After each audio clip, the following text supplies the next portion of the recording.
भगवान श्री राम ने क्यों फोड़ी थी कौए की आंख, बाद में दिया वरदान। पढ़ें यह कथा। क्या आप जानते हैं कि भगवान श्री राम ने कौए की एक आंख क्यों फोड़ दी थी?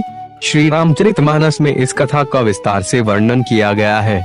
आइए जानते हैं क्या है इसके पीछे की पौराणिक कथा। कौआ के बारे में एक काफी दिलचस्प बात जानने योग्य है कि उसकी होती तो 2 आंखें हैं, लेकिन वो देख सिर्फ एक ही आंख से सकता है। ऐसे में अब सवाल ये उठता है कि आखिर कौए की एक आंख ही क्यों होती है? इसके पीछे एक पौराणिक कथा काफी प्रचलित है। भगवान श्री राम ने एक बार क्रोध में आकर कौए की एक आंख फोड़ दी थी, लेकिन क्यों? आइए जानते हैं इस बारे में विस्तार से। श्री राम और कौआ की कथा। श्री रामचरितमानस में तुलसीदास जी ने इस कथा का जिक्र विस्तार से किया है।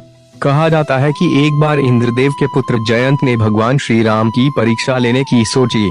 दरअसल में वो श्री राम की शक्ति की जानकारी लेना चाहते थे, इसीलिए उन्होंने कौए का रूप धारण कर लिया और माता सीता के पास पहुंच गए और माता के पैर को अपने चोंच से घायल कर दिया और वहां से भाग गए। जब भगवान श्री राम ने माता के घायल पैर को देखा तो उन्हें काफी क्रोध आ गया और उस कौए के बारे में जानते ही उन्होंने अपने को दंड नाम के धनुष पर सरकंडे को चढ़ाकर उस कौए पर निशाना लगाने की तैयारी शुरू कर दी, जिसे देख कौए रूपी जयंत की डर से हालत खराब हो गई और वो भागकर ब्रह्मलोक और शिवलोक भी गए। फिर वो अपने पिता इंद्रदेव के पास गए तो इंद्रदेव ने उनसे कहा कि उस बाण से तुम्हारी रक्षा सिर्फ स्वयं भगवान श्री राम ही कर सकते हैं।